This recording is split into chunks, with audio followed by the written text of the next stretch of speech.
Assalamualaikum warahmatullahi wabarakatuh. Baik, di sini saya akan mempresentasikan dari pemateri sebelumnya, yakni tentang pengelolaan likuiditas, pentingnya cadangan, dan manajemen kecukupan modal. Yang pertama adalah pengelolaan likuiditas dan pentingnya cadangan. Pengertian dari likuiditas bank sendiri yaitu kemampuan bank untuk membayar kewajibannya pada saat jatuh tempo. Nah, likuiditas di perbankan ini menjadi faktor kunci karena bank itu perlu memastikan bahwa ia memiliki cukup uang tunai ataupun aset likuid lainnya yang mana untuk memenuhi kewajibannya kepada deposan dan juga untuk memenuhi permintaan pinjaman nasabah. Nah, pada dasarnya bank itu juga harus selalu dapat memenuhi kekurangan baik itu normal dan juga tidak normal dalam arus kas yang diantisipasi. Selanjutnya adalah konteks likuiditas bank. Terdapat dua hal yang sangat penting dalam konteks likuiditas bank ini. Yang pertama ada trade-off antara likuiditas dan profitabilitas. Bahwasanya bank itu harus menghitung biaya peluang dan juga jumlah yang disimpan sebagai aset likuid. Kemudian yang kedua ada cadangan bank. Adalah jaminan terhadap biaya yang terkait dengan arus keluar deposito. Nah, di sini terdapat dua macam atau jenis.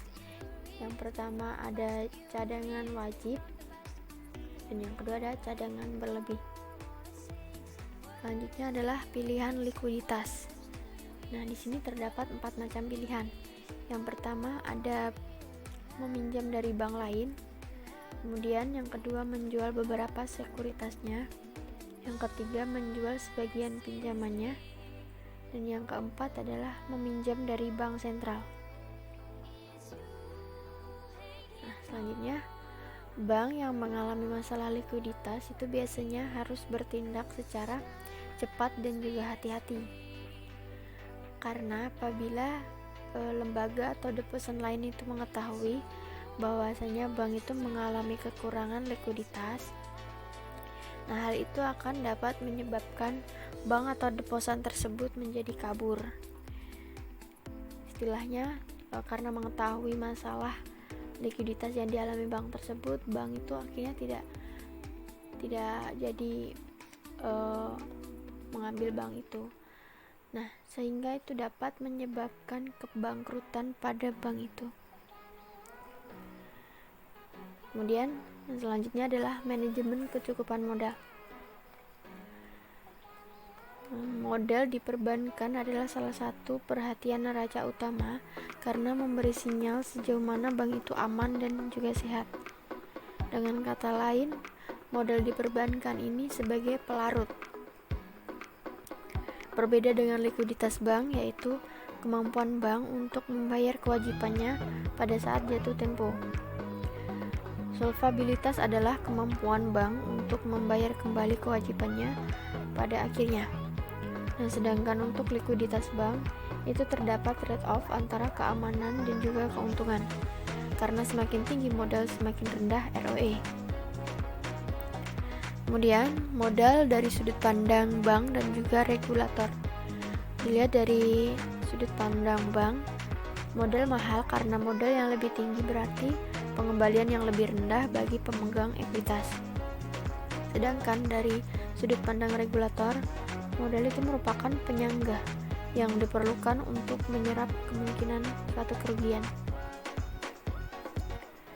Kemudian, modal regulasi dan ekonomi. Modal regulasi adalah jumlah modal yang dibutuhkan oleh regulator. Sedangkan modal ekonomi adalah modal yang diyakini bank harus dipegangnya untuk menutupi resiko diambilnya. Nah, di sini gambarannya bank itu mengelola modal ekonominya, kemudian mengarahkan sumber daya modal ke berbagai bidang bisnis. Nah, tujuannya untuk menghasilkan pengembalian yang disesuaikan dengan resiko tertinggi. Apabila bank itu merasa terdapat dua bisnis yang memiliki resiko yang sama, katakan pinjaman tanpa jaminan kepada konsumen dan juga pinjaman tanpa jaminan ke UKM, Akan tetapi yang pertama menghasilkan pengembalian yang lebih tinggi, lebih banyak modal harus ditahan untuk mengembangkan bisnis untuk meningkatkan pengembalian sebagai resikonya sama dengan UKM yang meminjamkan tetapi keuntungannya lebih tinggi. Alokasi modal yang efisien di seluruh bank sangat penting jika bank ingin memaksimalkan kinerja.